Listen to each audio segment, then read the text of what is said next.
Hi guys, welcome back to my channel. Today we're going to talk about things that I have learned or discovered through COVID.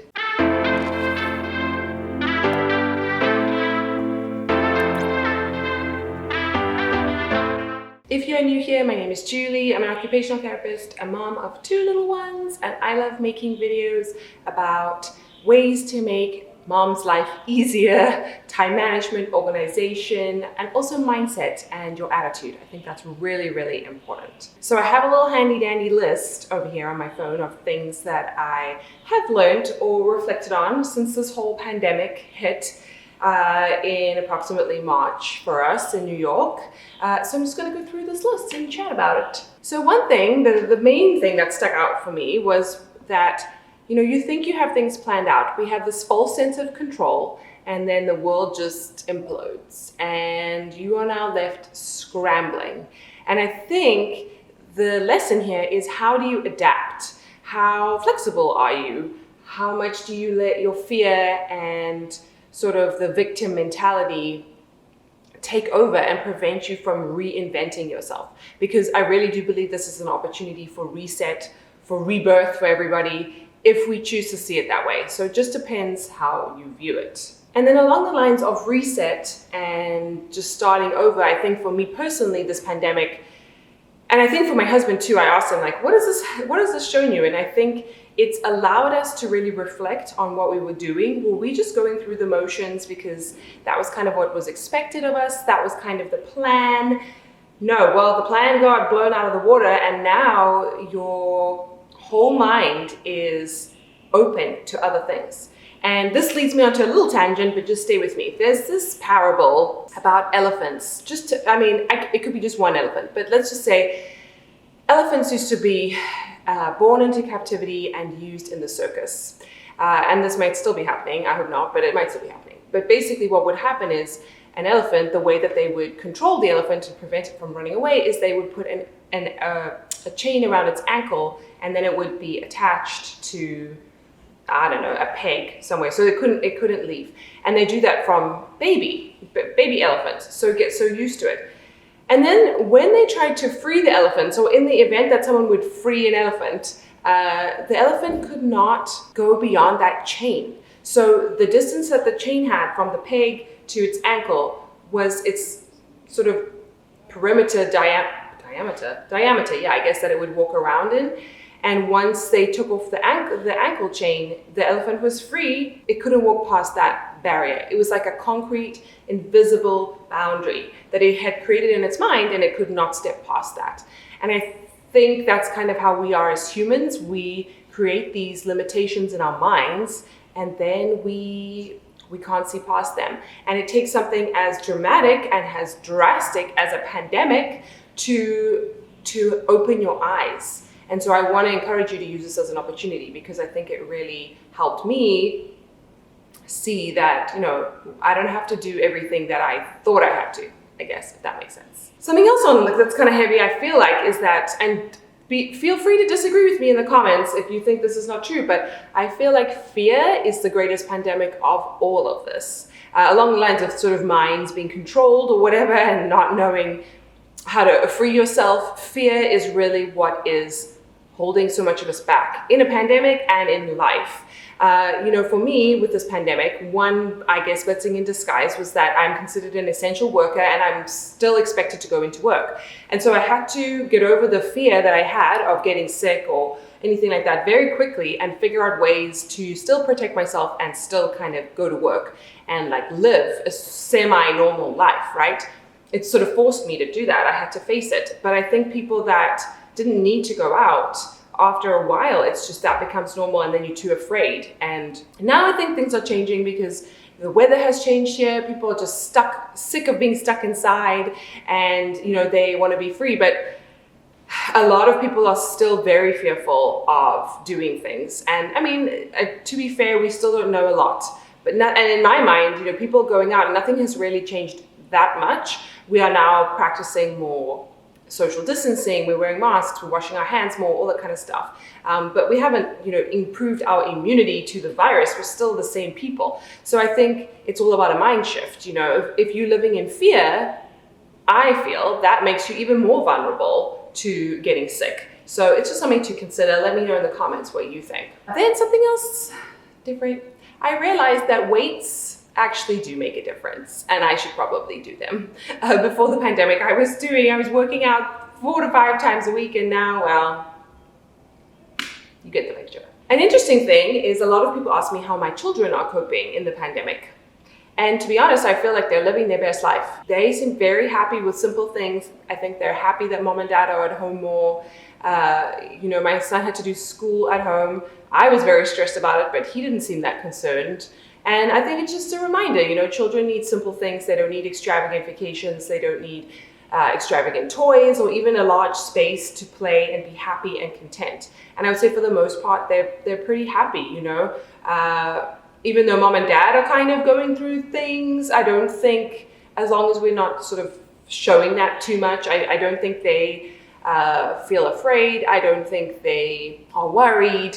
I think they're living their best life. So I don't know, let me know how your kids are doing. I know we are very lucky that we have 2 kids, and so they automatically have company.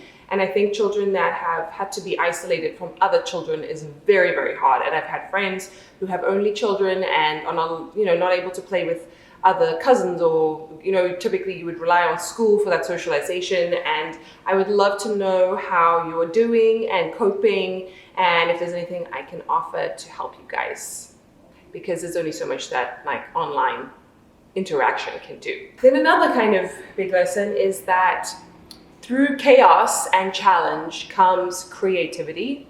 I feel like we're seeing this everywhere. And through despair and destruction comes innovation. We are nothing but an adaptable species. And this can be seen on a very high level of companies reinventing themselves. And it can also be seen all the way down to the individual. A lot of us have had to redefine how we work. And what does it mean not to have things in-person experiences like Broadway shows, going to the gym, even health appointments. And I think we've adapted incredibly well in a very short period of time under a lot of stress. But I think something really amazing can come out of this. It also made me reflect on the idea of being scrappy. And I think this is like an immigrant mentality a little bit. When you come from another country and you move and you really put yourself out of your comfort zone, you have to make a plan. You have to really make it work out of nothing. And I think when we're all challenged like this, it helps us grow as a species. If we just all status quo comfort zone, no challenge, we never change, develop, grow. We are never forced to reflect on what is happening deep inside. And I just want to encourage you guys that if this has been hard for you, and I'm sure some elements of it have been, if not the whole time, that there can be a reason for this if you attach meaning to it, and it can be an incredible opportunity for growth. And that'll transfer to your families, to your kids, and most importantly to yourself. So don't think that this has been the worst thing ever to happen to us, or the biggest disaster in history. Yes, there's some real tragedies that have come out of this for sure, but try and not focus on that. If you are healthy and you still have a job, or you're able to get a job and earn income, you're rich. You're miles ahead of everybody else. So just keep that in mind. If you feel sorry for yourself, and it's okay to have a down day every now and again. Along those lines, I've had so many friends, or I know of people that have moved, that have changed jobs, that have just really turned their whole lives around. And I don't know if they would have done this without a push from a pandemic. Nothing like a global disaster to really help you define your priorities and your values. That's for sure. I like working from home, and I'm more productive. I obviously have to say that with the caveat that I can't really work from home when my kids are around, or there's not someone else looking after them. But if I can go somewhere else and work from home, I'm a super productive machine, much more than I am at the office. And I've really realized this about myself. Listen to your body more now than ever. So, we only have ourselves to protect us against illnesses and disease and that kind of stuff. Sleep is so important. Exercising is so important. Eating well is so important. Trying to reduce stress as much as you can. I am really trying to listen to my body when I'm putting so much pressure on myself to work and do extra work and push. I know that sometimes I just have to slow down and just go to bed early. You know what I mean? I can't always be pushing, because then you get burnt out and then you can't do anything. Then you're useless to everybody. So listen to your body, look after it, and go to bed early. And then lastly, I talk a lot about time management, organization, being tidy, and having a clean environment. All this stuff is super important. But I've also realized that there's a time and place for everything, and not everything has to be done right now. And my house doesn't always look beautiful. Typically when you see people's houses in videos, it's tidied up. But I think I just realized that I can do everything not all at once. I just relearned this lesson, and there's a season for everything. So if this is your season to be quiet, to spend time with your family, to stay home, to reassess your career goals, maybe to learn a new skill because we're not going out as much. I realize how much FOMO kills productivity, but that's another conversation. Then that's okay. You can get to all that other stuff, the travel, the eating out, the exploring, all that stuff's gonna come again. And it's gonna be so incredible when we are able to do all of that, and life kind of becomes that vibrant outdoor self that we are used to. Now we're forced to look inside, and sometimes we don't like what we see, and that's why it's hard, but it's really, really important and really valuable. If you enjoyed this video, I would so appreciate if you could give it a thumbs up to let me know that you like this kind of content. I know it's a little different from very practical tips, but I think it's really important. Let's continue the conversation in the comments. You don't have to talk about something super deep as internal reflection if you don't want to. You can just tell me what you miss about not being able to go outside, or social distancing, or anything. What you had for breakfast this morning. I don't care. It doesn't matter. Let's just talk in the comments. I can't wait to see you guys in my next video. I also have some cool resources down in the description box. I have a free mini course that I've been developing to kind of get your life all back to normal, not back to normal, but get your life in control. It's called Take Charge to Create Your Dream Life, and it would be great if you check it out. You can sign up. There's a link down below. We have a free Facebook group. Come and chat to us in there, and I will see you guys soon. Bye.